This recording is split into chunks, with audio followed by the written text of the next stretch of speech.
At dahil day off ko nga, at eto na naman ako, pumunta na naman ng Sukwa Cave. At dahil wala na nga pagkain yung mga alaga ko, kaya naman, kahit ayaw kong pumunta, kailangan kong pumunta kasi wala silang kakainin kinabukasan.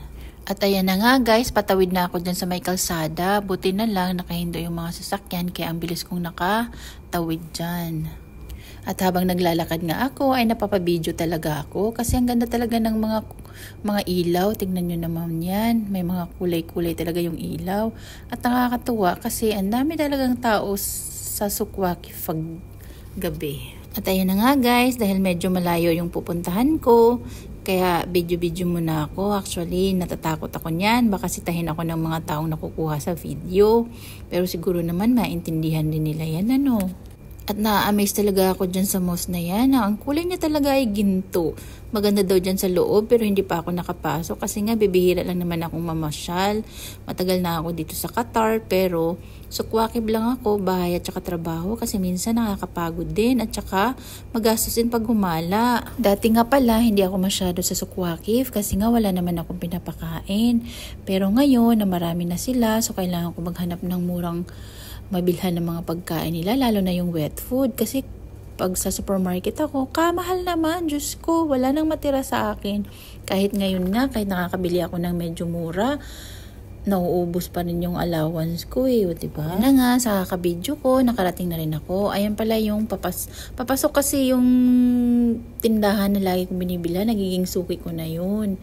Kaya yan, sa mga gilid-gilid pala niyan, bago ako makarating doon, may mga nagtitinda din, as in maganda, marami kang mabibilhan. May mga grocery, yan, mga spices yan, may manipa, tapos sa dulo niyan, yun na yung suki ko. Nagiging suki ko na siya kasi nakailang beses na akong bumili sa kanya.